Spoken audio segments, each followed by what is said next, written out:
Yep, this is an actual real place. It's not from a fantasy film or a video game. This is Carcassonne, one of the most astonishing places I've ever seen.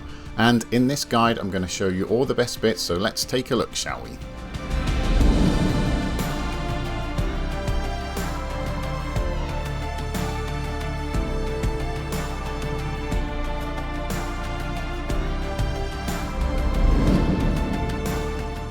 Carcassonne is a medieval, fortified city that is located in the southwest of France. It has its own small airport, which has very limited flights from only a few cities. So it's more likely you will arrive by rail, bus or car. In our case we did Carcassonne as a day trip from Toulouse, which is about 45 minutes away by train. If you're driving, there are several large car parks right next to the upper city, so it shouldn't be a problem coming that way. Carcassonne has two distinct areas of interest. The first is the upper fortified town, which is the main place you will want to spend time, but there is also an interesting lower town to explore, and it's also worth spending a little time in. I will show you that at the end of the video, as I know most of you will want to skip straight to the famous upper city. The fortified upper city is a medieval marvel and a UNESCO World Heritage Site. The history of the location dates back about 2,500 years and has been occupied at various times by Romans, Visigoths and Crusaders.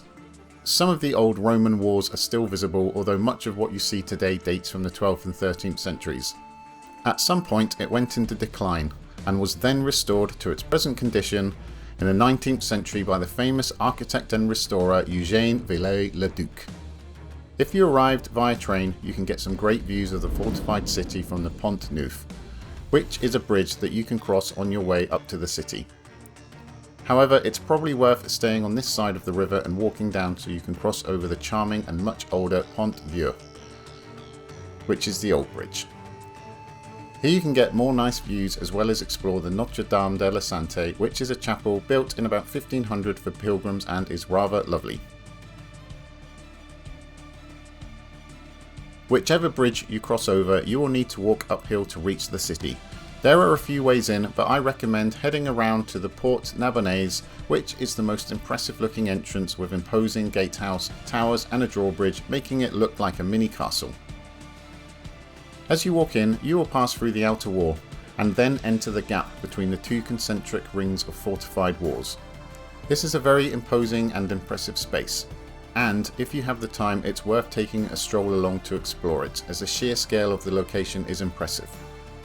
Being between the two walls will also give you great insight into what a brilliant defensive structure this was. And there are also some great views over the lower city and surrounding countryside. Continuing through the Porte Narbonnaise, you will enter the narrow streets of the old town. This might seem a little maze-like at first, but it's quite compact and easy to walk around. It's worth spending some time exploring the different streets where you can find many interesting shops selling souvenirs as well as restaurants if you want to try some local food. There are also a couple of interesting museums which I didn't visit, but if you've been in, let me know if they're any good. Once you've had a good look around the streets, it's time to look at the main attractions. The city appears as one giant castle. In fact, if you include the inner and outer walls, you might even say it's one castle inside another. There is also an actual castle inside the city called the Château Comtal. This castle was built in the 12th century and then extended and improved in the 13th century. You will need to buy a ticket to enter, but it's definitely worth it, as not only do you get to see inside an epic fortress, but it also grants access to an interesting section of the city's inner walls. You enter via an imposing Barbican gate, where you can get a great view of the impressive towers and defences. This leads into a large courtyard that then gives access to the rest of the castle. From here you can explore through the ramparts, allowing awesome views of the city and surrounding areas, giving a good idea of what a strong defensive location this would have been. There are also several interiors to explore, many of which contain artifacts relating to the history of the castle. After looking around the castle part, you can access the inner city walls and walk along them to get more great views. You'll also be able to go inside many of the towers, some of which clearly show their Roman origins, as you can see from the distinctive horseshoe shape. Further along you can even look down and see the foundations of some even older towers. Next up is the Basilica of Saints Nazarius and Celsus. which is a large and impressive medieval church. It was originally a cathedral before that was switched to a building in the lower city, which we will see later. Much of the current building dates from the 13th century when it was reconstructed in Gothic style. Many elements of the older Romanesque building dating from the 11th century still remain as well, as you can see from the typical round arches in the nave that contrast with the slightly newer pointed Gothic arches.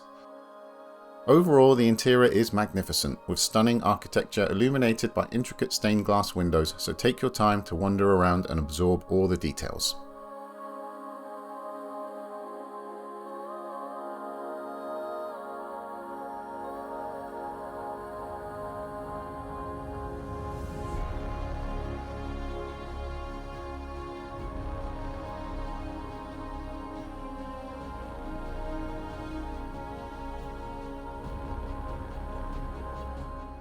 Once you have finished exploring the fabulous upper city, you should exit via the famous Porte Narbonnaise, which will allow quick access back down to the lower city.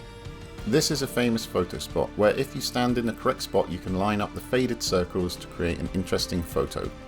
These circles were part of a controversial modern art installation from 2018 which were later removed, leaving the discoloured stone. Below the famous fortified city sits the lower city, which also dates back to medieval times. It used to have defensive walls as well, but not much of these remain, although you can still see some of the gates. It's built almost on a grid plan, so it feels very different to the upper city, so it's worth having a little explore as it's also a good place for eating or shopping. The main highlight is the Cathedral of St. Michael of Carcassonne, which was built as a parish church in the 13th century, and then became the Cathedral of Carcassonne in 1803. It has a wide and gorgeous Gothic nave that is colourfully decorated and full of interesting artefacts, so certainly worth having a little look around. Nearby is the equally interesting Museum of Fine Arts. The collection is housed in a former palace which is interesting to explore. Inside there is a nice collection of art from old to new, including portraits, landscapes, historical scenes, and even this odd thing of a man disappearing through a war. And yes, I did have a look around and he doesn't come out the other side. Definitely worth having a look around, so don't overlook this fascinating museum. That's it for Carcassonne. There are quite a lot of other interesting things to see.